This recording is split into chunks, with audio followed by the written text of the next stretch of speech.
Um, Right. And we got a big smile from uh, both of us. oh, it's really great to have you today on the podcast, Boyd Gray, who is a genealogist and from County Donegal, which I've heard that the friendliest people in the world come from Donegal. So I'm expecting that you're very friendly. Well, I hope not, because I'm actually from County Derry. Okay, okay. Then Yeah, it, my wife's from County Donegal, so I can't say anything about it because she's sitting in the other room and she'll hear me, right?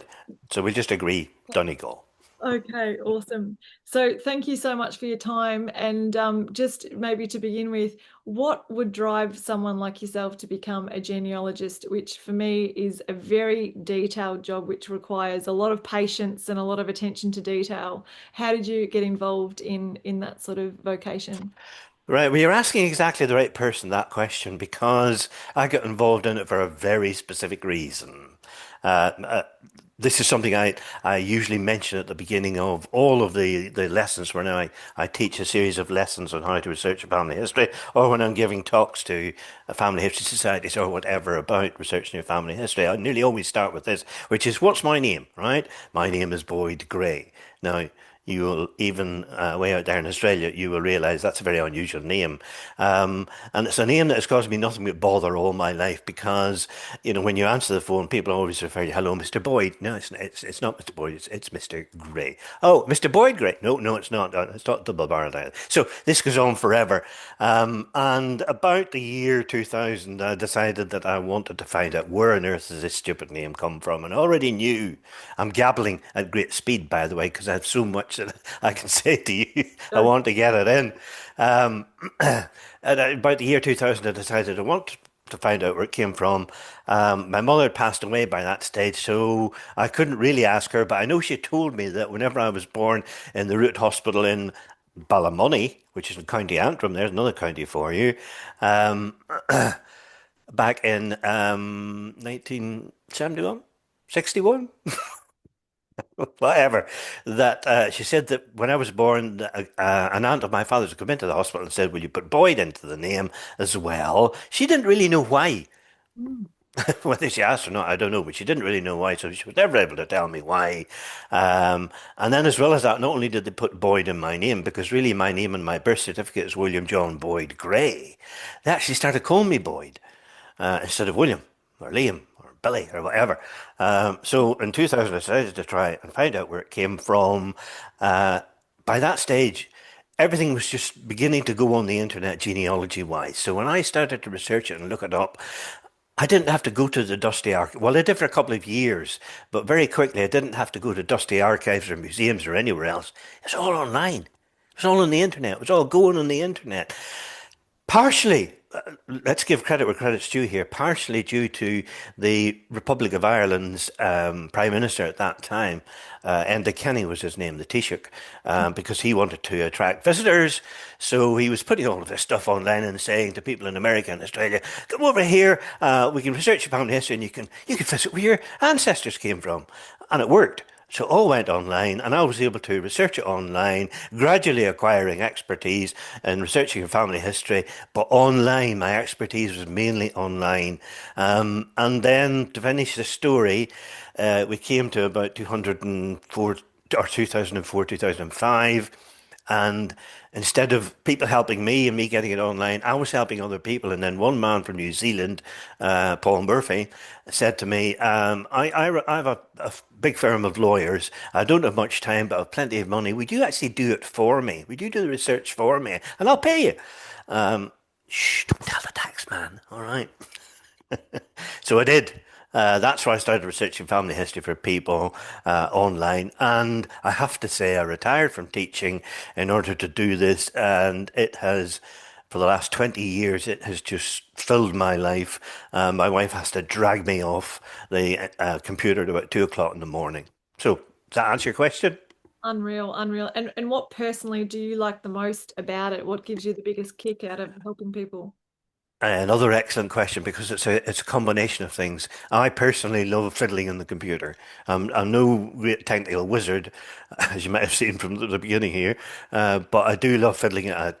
Secondly, I was not a historian. I'm very careful to call myself a history teacher, but I did a lot of history research and I love researching. So that's the second reason.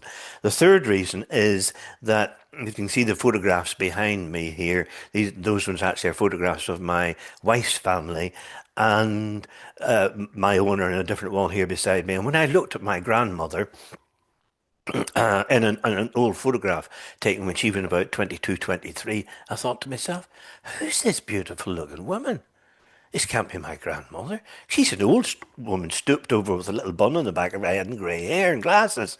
And what you realize is that other people had a life that you didn't realize existed and it's disappeared. It's forgotten. People don't remember it anymore. My own children and my grandchildren said to me, oh, you've been to America. Dad, I didn't know you'd been to America. Mm, mm, My mother was actually born in America, so I could be a United States citizen if I wanted to be. So, these things get lost in history, and I feel that in a way I'm remembering these people who are ancestors of mine who have passed away. And I also find that being a history teacher, I specialised in 19th century social and domestic history. So I was fascinated by it. And this is exactly what that is. It's your own people in the 19th century and how they lived. But there's one final reason. That was three, wasn't it? There's a fourth reason as well, which is that after you've done all the research online, you need to go out to the place where the particular family lived in the countryside here. It's the little business I run is West Ulster Genealogy, so it's mainly in West Ulster. That's the three counties of Donegal, Derry, and Tyrone. But in actual fact, people have asked me to do way beyond that. So I do down south as far as Tipperary, and what have you. You have to get out into the countryside. When you get out into the Irish countryside, it's beautiful. You're out now. I was going to say you're out on a lovely day like today because the sun is shining, but sometimes you're out in a I won't swear because you'd have to cut it out. The terrible rain. You're out in the terrible rain. So it's not always that beautiful. But it is, even in the rain, it's a beautiful countryside. But on top of all that, you meet the Irish people. All right. And you roll up in somebody's what they call a front street in this part of the world. It's actually their drive, or the front yard. You roll up in the front street and they look at you very suspiciously, especially if you're in Northern Ireland, researching in Northern Ireland, and I've got a Republic of Ireland car, and they're thinking to themselves, because it's registered different, what's that Irish car doing in my front street? And they come out and they look at you very suspiciously, maybe with a big dog and Wellington boots. But then when you explain to them what you're doing, they couldn't be more welcoming. Once they've said, "Oh, we haven't got any money, by the way," so if the ancestors are coming to claim their money, we haven't got any. But apart from that, they really are incredibly welcoming. And then you say to them, I'm researching this for so and so in Kentucky or wherever, and they're actually visiting in a couple of weeks' time. Would you mind if I brought them round to visit? Oh, of course, bring them round to visit. Yeah, yeah, no problem at all. And then when you turn up, not only are they welcoming, oh, come on in, come on in. I've got a wee cup of tea and some scones or sometimes a salad or whatever. The Irish people are just so beautiful and welcoming. mm. So there's four really good reasons why I love researching my family history.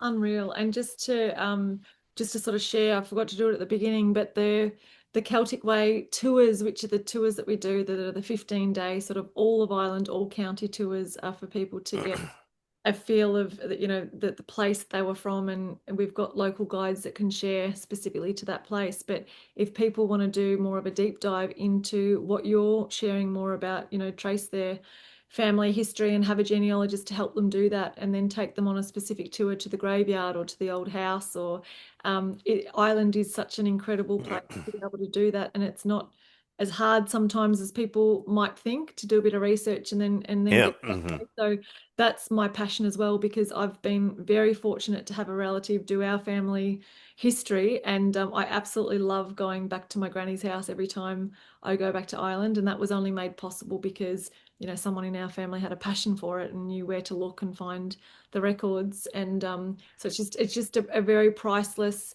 experience and a very meaningful way to travel and connect with your roots. Yeah, I should add, by the way, that I gave the impression there perhaps that I only take people out to visit that I've done a research project for, which of course is not true at all. I do work with a couple of tour guides, both in Northern Ireland actually, and they it works the other way around. They say, I've got so and so visiting such a date. Would you like to see if you can find out and about them, and we can take them out there? And that's what I do. So it only takes a few days. I do the basic research because there's another thing I should say too. For people who are interested in researching their family history and you're researching it online and you can do it online from Australia or America or anywhere else, if I'm doing it, I could get about 50% of all you will ever find out about anybody within about 2 hours. But Amazing. then, but and we can talk about this a bit later on if you like how I do that. But then after that, you're into weeks before you can find the very last piece of information that is worth finding. So, if you do have people visiting, I'm very happy to take individuals out who know where they want to go, or and like, I'm not going to travel to Cork to do this, but if you're in Derry City, for example, I would be more than happy to come and do a little talk, a bit like what we're doing now, Mm, to your tour party, mm. and tell them what we do and tell them what's possible. And then if somebody, says, well, I definitely have relatives who live in such and such a place, County Donegal, we could go and look at it. So we're endlessly flexible there as to what we can actually do, or what I can do for you and you can do for me. Yeah, yeah, no, that's amazing, and I can't wait to partner with yourself and people like you to help our travellers do that, because that's sort of one of the key motivations of me founding the Celtic Way, to help people to do that. So it's very exciting for me to meet people like you. And so just going back to that point that you mentioned, would love you to share a bit about if people are just sort of starting on their own, what are a few tips that you've got for them, and then can you just share about the value of actually having a genealogist do the rest, or help you in that journey? You obviously have access to loads of things and also lived experience, and you know quickly how to go to different things. That I went to the local genealogy group at my Yep. local library, and it was interesting to see, people have been trying to do their family research for a while, and me too, on ancestry.com, but I know that I'm sort of going off track with the hints, and you click yes, and then it can take you on a whole nother trajectory, and it might not even be true or not. Hmm. So yeah, I'd love you to share just a bit around that. Right. Well, if we do it the other way around in your two questions there, I would say that researching family history online, when you're doing it in Ireland, there are well, dozens and dozens of websites that you can visit, which will have useful information for you.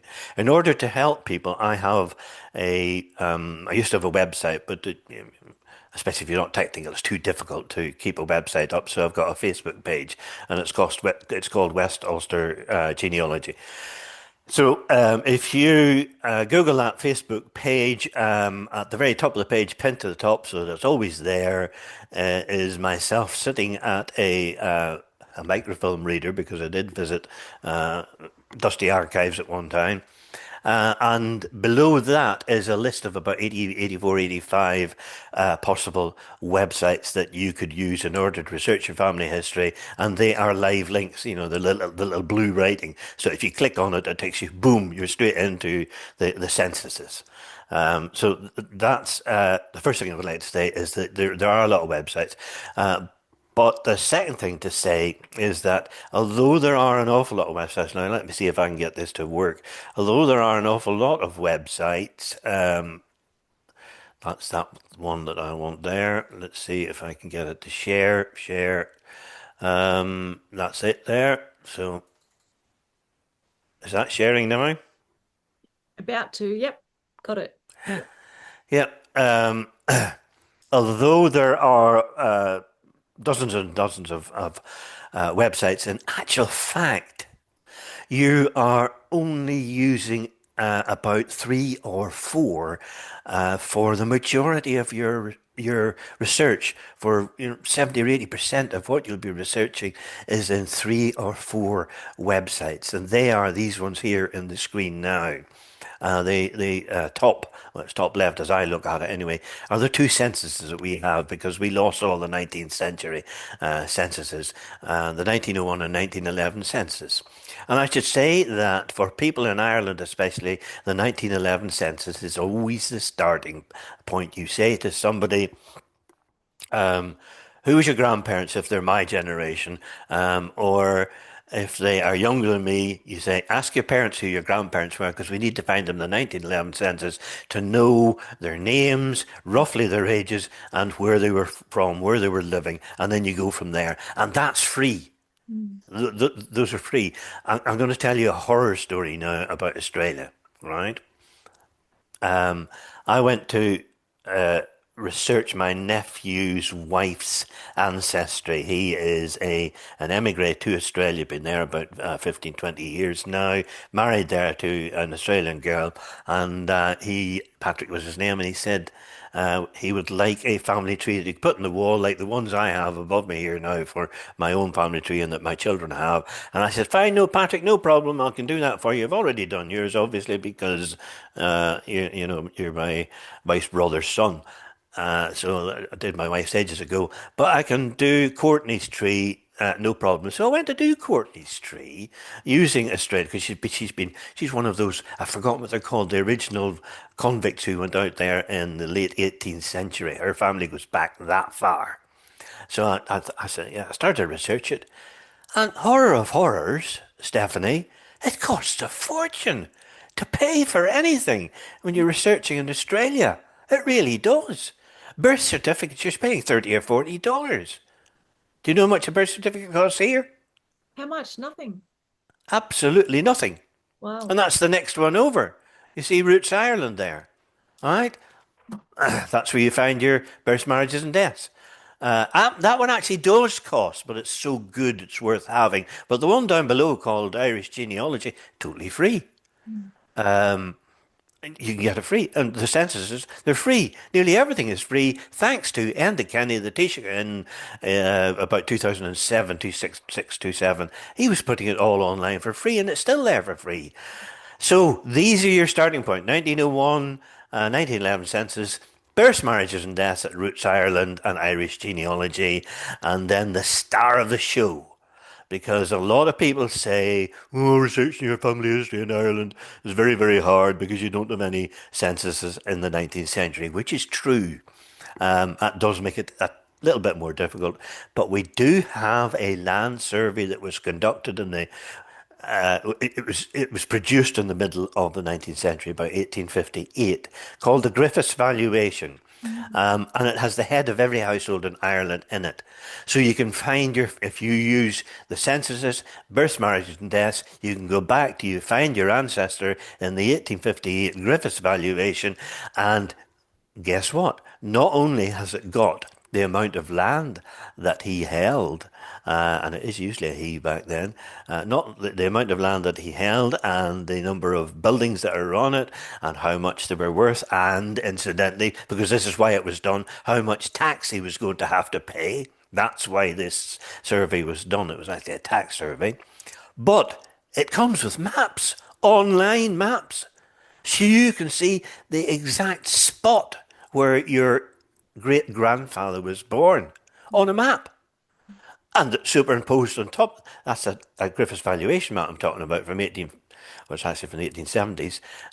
It's an old map, but superimposed on top of that is a modern map. And then an aerial view. So you can look down and you can see and you say, oh my goodness, there's still a house there. I wonder if it's my ancestors who live there. Or if it's like my greys, you can look at it and see, hang on a minute, great big green field, there's nothing there at all. So again, Griffiths valuation is free. So how do I get rid of this and see my face again? There we go. So the original question was, where do you get the information from? And as I say, there's a load of websites, but there are some websites that are absolutely crucial that you'll use over and over again, and they're free. I've Amazing. forgotten what the question was. Did I answer it? No, that's perfect. And the next question I wanted to just touch on something that you mentioned before about, Irish people being so beautiful and hospitable, and for the family research, it's an incredible country to actually to have Irish roots, but to do that research in, because the people are very proud of where they come from. And why do you think that Ireland is special in that way, and that the people have real pride of place? Stephanie, you're getting into a very controversial topic there. Irish history. Do you really want me to go into Irish history? Just a little bit. And Well, over. I'll tell you what I'll say about Irish history. I'm sure people in Australia cannot be unaware of the fact that we've got the two communities here Mm, with different histories, outlooks, aspirations, feelings about things. mm, And all I really want to say about that is that it doesn't really matter which of those two communities you're visiting. Let's call them, but although it's not accurate, the Protestant one and the Catholic one. mm, It really doesn't matter mm, because they are equally welcoming no matter which you go to. Um, However, when you're doing the research, you need to be cognizant of the fact that some of they will have a different history, they'll have a different viewpoint in history, and you'll be looking at different things, and the people you're doing the research for will be interested in different things. Um, However, can I just throw this bit in here very quickly? I do a lot of talks for history societies, but also for all sorts of community organizations, mostly on genealogy, but not entirely on genealogy. And an awful lot of them are funded by what we call peace money. And this is money which has been thrown at Ireland by America and Australia, the diaspora as we call it, by the European Union, by Britain, and by Ireland itself. It's thrown at people in the country so that they can do projects and talks and investigations and uh, cultural things, music and dancing and what have you. But when you are doing them, and it's peace money, they ask you to try and put a cross-community link into whatever you're doing. So that, for example, if you're doing Irish dancing, you would want to get some nearby, especially if it's Northern Ireland, some nearby Protestant-type organisation to come to your Irish dancing. When I do talks and history talks, I'm trying to show what the two communities have in common rather than what divides them. I shan't go on about this for too much longer because I know it's genealogy you're particularly interested in. But a week ago today, I was doing a talk in Limavady in County Derry, and it was on the Great War because we're coming up to Remembrance Day and all the rest of it. And I wanted to show that it was a shared history. I've studied this for a long time, so I knew it was a shared history, but it tends to be owned by one of the communities in Northern Ireland rather than the other, i.e., by the Protestant community, not the Catholic community. So I made sure that in my talk I showed that there were thousands and thousands, if not hundreds of thousands, of Irish soldiers from the Republic of Ireland who fought in the Second World War against Hitler and all the rest of it. So I strayed off the subject there, but that's what you are doing whenever you're researching family history in Ireland. mm. Yeah, incredible. Yeah. And I often think, because Ireland is very special, let's be honest, and the people are, you can't find people like the Irish anywhere in the world. The Irish welcome and the hospitality, and there's such a spirit of generosity as well, I think, Mhm. in Ireland. And And the culture too. I mean, yeah. if you're bringing people to Ireland, you've got to take them to see Irish dancing. I mean, river dance. Everybody's seen river dance. It's such a fantastic display. Yeah. Or on the other hand, you would want maybe to see some Ulster Scots pipers. You try being in a smallish room with one piper blowing that into that pipes, you'll be deafened, but it's an experience. Yeah, yeah. Yeah, and so I was just thinking as you were talking there, when you do research for people, it'd be just around the project scope and deliverables. How are you sort of clear around that? Because I suppose you could go on forever and find more and more details. And um, this is a double question again, so I hope you don't mind. But if people are doing their own research, then what's a good goal to set for yourself if you're not a genealogist or an expert, but you just want to find a bit about your family history? Stephanie, it's almost as if I had given you the questions to ask because you're asking exactly the right questions. This again is something that comes up time and again when I'm doing research projects for people or whenever I'm giving talks or whenever I'm doing lessons. You have to say to people, look, this is not a magic wand, right? I can't wave this around in the air and Mm, get everything. I've got an overhead projection in this, but it's actually too much of a faff to get it for you. People talk about brick walls. They always talk about brick walls, and I hate the expression brick wall because it implies that I've got a brick wall, Boyd. Right? Can you help me with this? What they mean is, because you're such an expert, you'll find, a brick that you can pull out, and then the whole wall will collapse, and I'll mm, be able to see all my family history and all my ancestry going back to Brian Boru or Henry VIII, depending on which community you're from. mm, And of course, it's not like that. It just mm, isn't like that. mm. Rather than brick walls, I like the Roadrunner analogy. You remember Roadrunner, right? When he gets to the end of the cliff, he disappears off the cliff. There's nothing there. Like whoosh, down he goes. It's not a Mm, brick wall. It's a yawning chasm. And why is it a yawning chasm? Answer: because either it was never recorded in the first place, mm, so you're not going to find it if it was never recorded in the first place, and secondly, it was lost. Everybody says, "I researched my family history. Which churches should I go to?"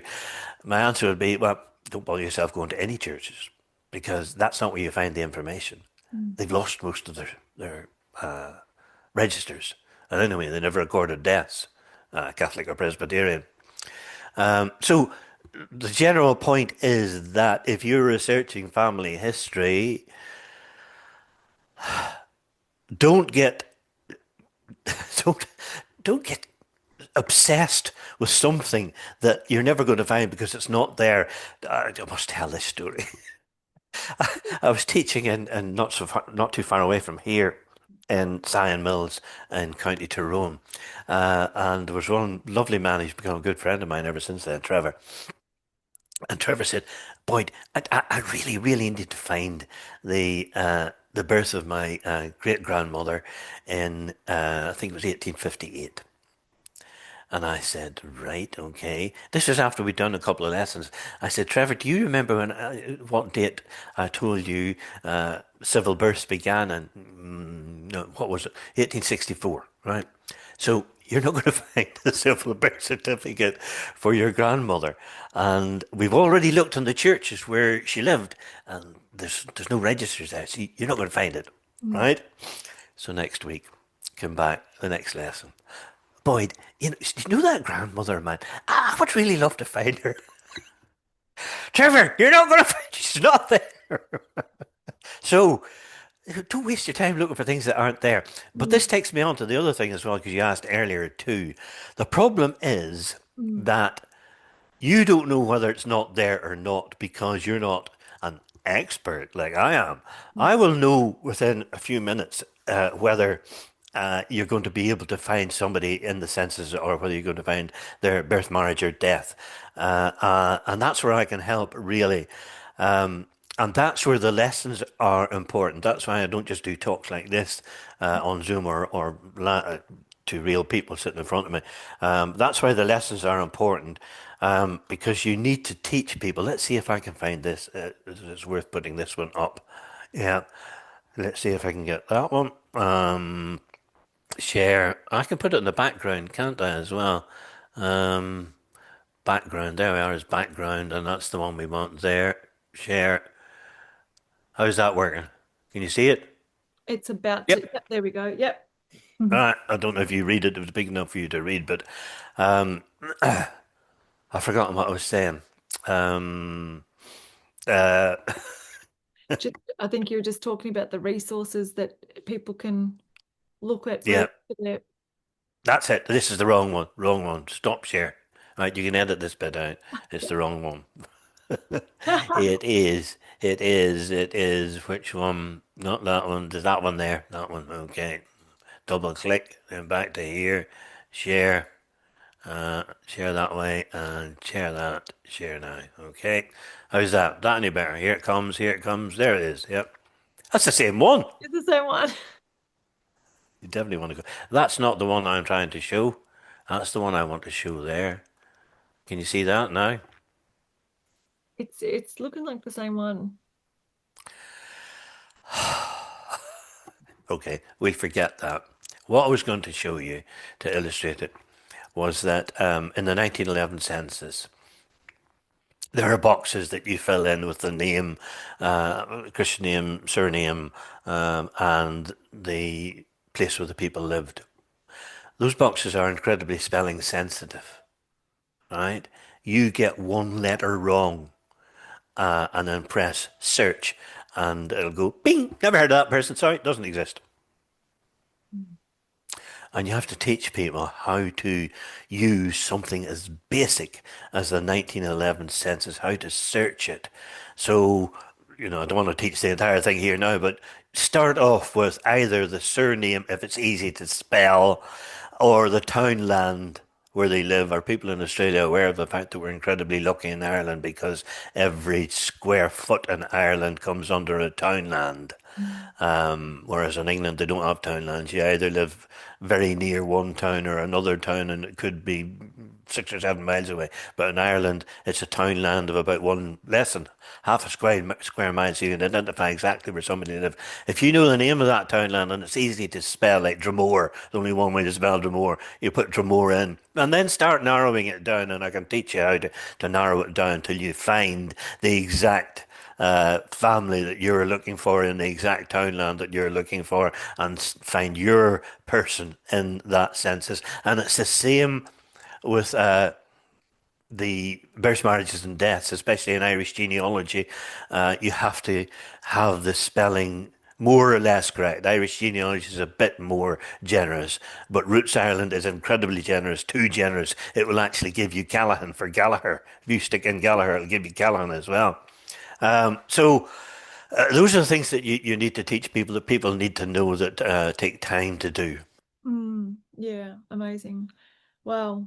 Um, yeah, so much wisdom, and I can't wait to even with the in-depth history that we've been given on Granny. I'd love to still go to a genealogist and get more or see what's missing, because it's just so valuable to be able to have that and pass it down. But I just want to thank you so much for being up for jumping on a podcast and sharing your wisdom and the work that you're doing. You're obviously really passionate about it, and I'm really looking forward to collaborating in some way in future. And hopefully our travelers get to meet you when we're up north as well. You live in Donegal, but you're from Derry. I live in Donegal, but I was born in County Antrim when my parents were living in County Derry, so I was brought up in County Derry and spent most of my career in England with my wife, having married across the community divide. It was better to go away. And then with the peace dividend in the year 2001, we returned home, and I've been living in Donegal now for 24, 25 years. Unreal, unreal. Well, there's so many more questions I have to ask you, but maybe we'll have to do a part two at some stage, because this has been awesome. Thank you so much, and I'll have to thank Rodney for connecting us. One of the tour guys that I work with, I'd forgotten you actually knew Rodney. It's been good talking to you, and I hope that your podcast, I'm sure it'll be extremely useful, and I hope that people will be able to see it and think to themselves, yeah, maybe I could do that. Let's just go to this Facebook page and see what I can use to research my own family history, because even if you never visit, it is lovely to be able to. Can I just do one more? It's all online now. Not only does the Griffiths valuation give you that map that you can see the exact spot on the ground, you can open up Google Maps, right? And you know the little yellow man that's on there? You Mm, know who I mean, yeah? yeah. You can get the map of where your people are from and drag the little yellow man over and plop him down on the road.